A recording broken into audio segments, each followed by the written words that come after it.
இன்னைக்கு இது target open ஆகட்டும். ஸ்ட்ரைக் ப்ரைஸ் மாறிடுச்சு.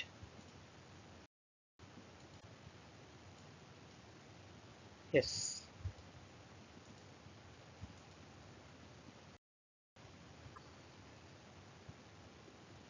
Target 250 target.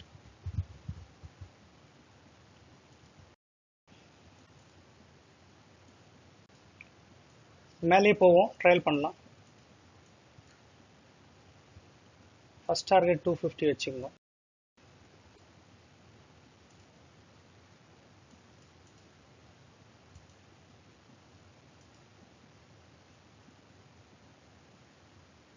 இது உடையலனா வெளியில வந்துடணும்.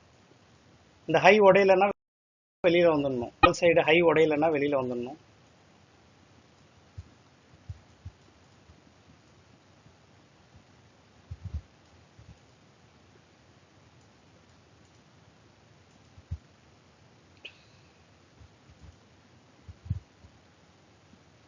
ட்ரேட்ல ஸ்டே பண்ணலாம்.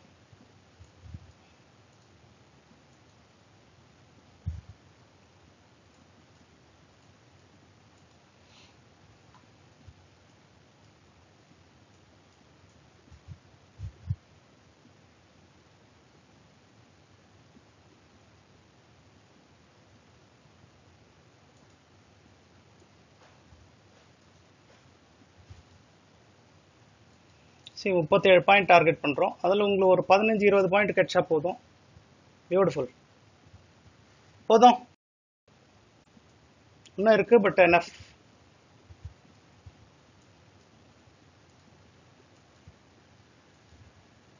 ஸோ நம்மளுக்கு 41 பாயிண்ட் வந்திருக்கு.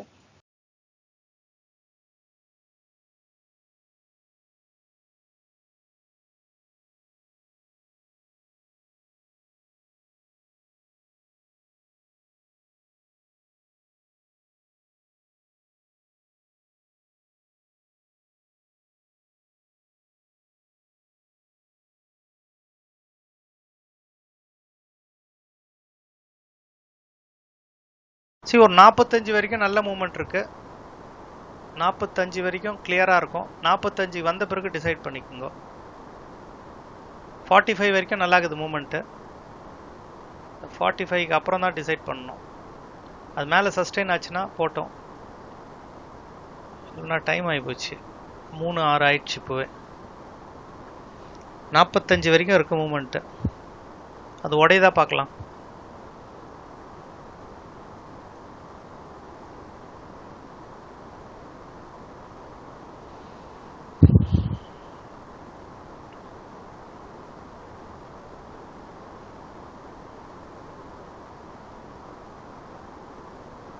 ஆயிடுச்சு 49. விட்டுருங்க, போதும்.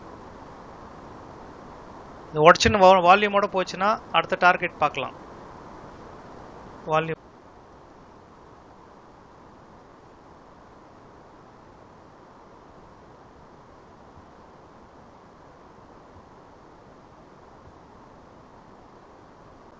நல்ல ப்ராஃபிட்.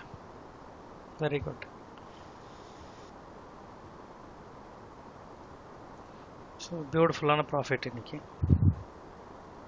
1,94,000 பண்ணிக்கிறாங்க. One of your team members. So good.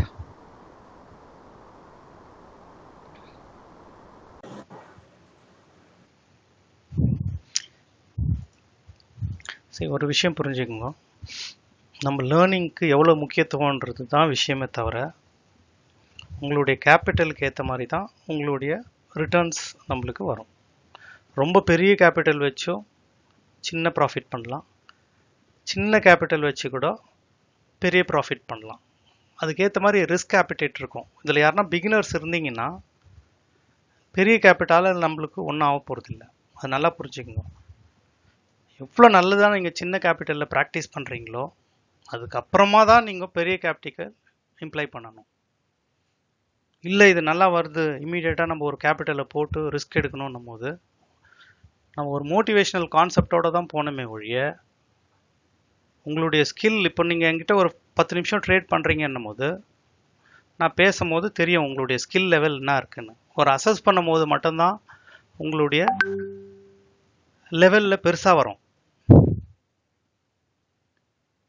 இப்போ நீங்கள் அதை லாட் சைஸை ஒரு சின்ன லாஜிக் சொல்கிறேன் பாருங்க. பெஸ்ட் ட்ரேடர்னு நீங்கள் எடுக்கணும் உங்களன்னு பார்த்தீங்கன்னா 10,000 20,000 ரூபா கேபிட்டல் மட்டும் வச்சுட்டு ஒரு 5,000 ரூபா ப்ராஃபிட் பண்ணுங்க ஒரு எக்ஸ்பைரி ட்ரேடில். அப்போ நீங்கள் பர்ஃபெக்ட் ஆகிட்டீங்கன்னு அர்த்தம். இதுதான் வந்து ஒரு ட்ரேட்லேருந்து நம்ம கண்டுபிடிச்சி எடுக்கிற விஷயம். கன்சிஸ்டன்சிக்கணும். 20,000 ரூபாய் நான் போடுவேன், 5,000 ரூபாய் எடுப்பேன். ஒரு நிஃப்டி எக்ஸ்பைரி, ஒரு சென்செக்ஸ் எக்ஸ்பைரி, ஒரு பேங்க் நிஃப்டி எக்ஸ்பைரி, 4 எக்ஸ்பைரி, 5 எக்ஸ்பைரியில் 5,000 ரூபாய் ப்ராஃபிட் பண்ணுவேன். 20,000 ரூபாய் கேபிட்டலில் 1 மந்த்துக்கு அட்லீஸ்ட் 10,000 to 15,000 ப்ராஃபிட் பண்ணணும். ஸோ இதுக்கு ஏற்ற லேர்னிங்க்கு நம்மளை தயார் பண்ணிக்கிறது தான் இதில் விஷயமே தவிர பெரிய கேபிட்டல் போட்டுட்டு நம்ம பெரிய லாபம் பண்ணுறது ரைட்டு. அந்த பதட்டத்தை நம்மளால் எடுத்துக்க முடியாது. அந்த பதட்டத்தை நீங்கள் எடுத்துக்கணும். ஏன்னா அவர் அதெல்லாம் தாண்டி அந்த எக்ஸ்பீரியன்ஸோடு வராரு. அது வரும்போது அதுக்கு behind that there is lot of things. இப்போ ஒரு விஷயம் சொல்கிறேன் பாருங்க, இங்கேருந்து நான் என்ட்ரி ஆகும்னு சொல்லும் போது உடனே நீங்கள் என்ட்ரி ஆகிடணும்னு விஷயம் இல்லை. உங்களுக்குன்னு ஒரு கான்ஃபிடென்ட் லெவல் இருக்கணும். இங்கே ஏன் என்ட்ரி ஆகணும், அதெல்லாம் இல்லைன்னா நம்ம ப்ராப்பராக செய்யலாம்.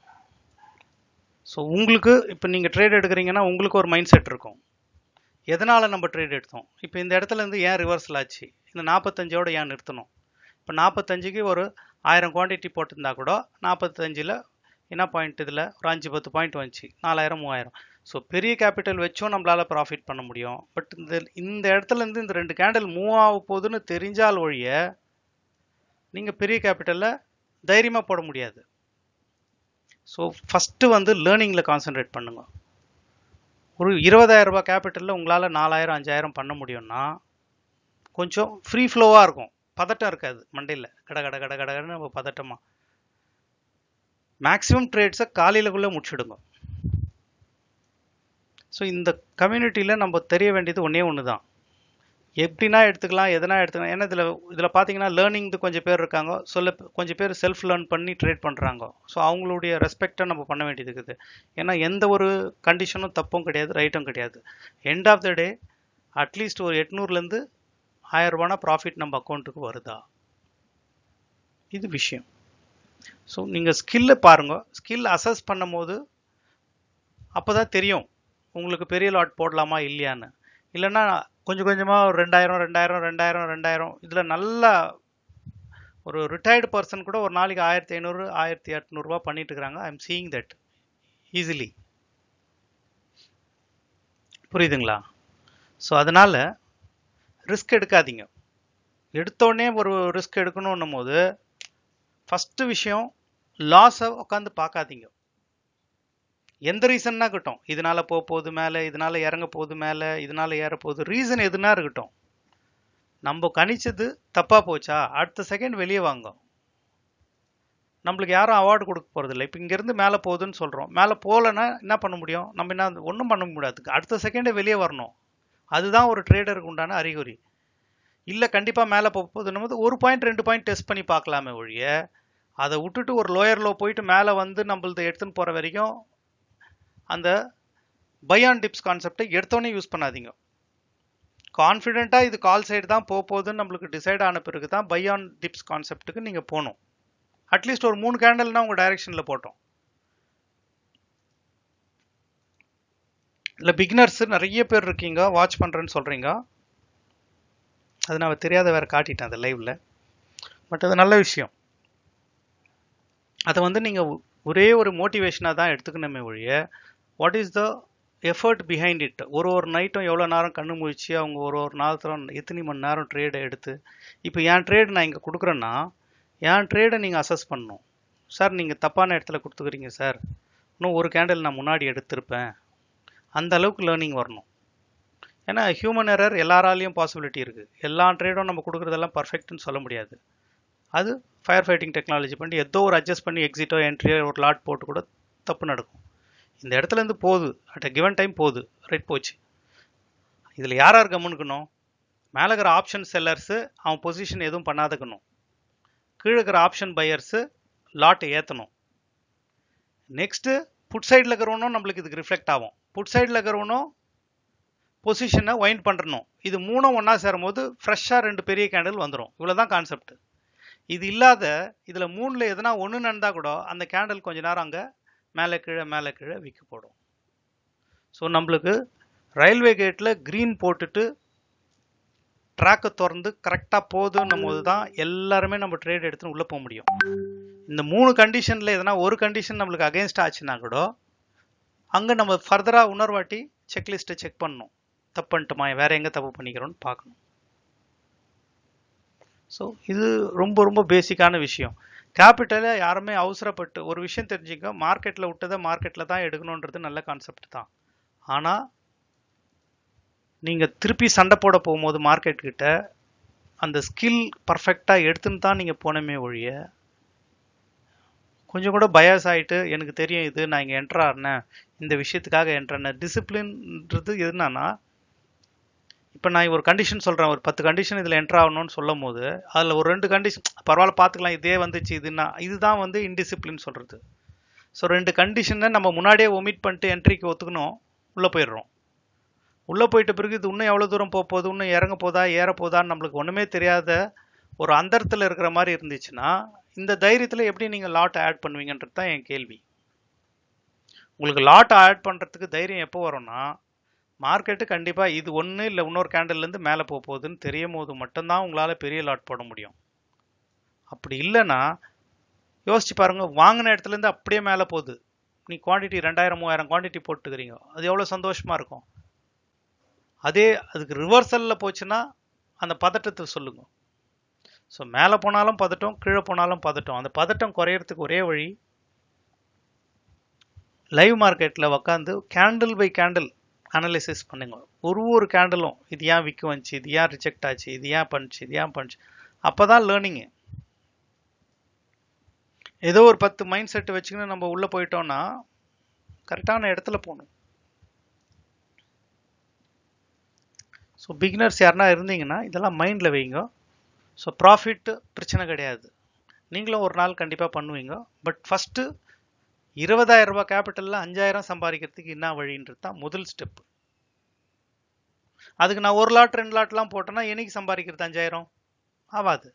அதுவும் இப்போ இன்னைக்கு இருக்கிற நிஃப்டியில் 7 பாயிண்ட் மூவ் ஆகிறது பெரிய விஷயமாகுது. வாரத்தில் ஒரு 2-3 நாளில் மட்டும்தான் ஒழுங்காக நிஃப்டி மூவ் ஆகுது.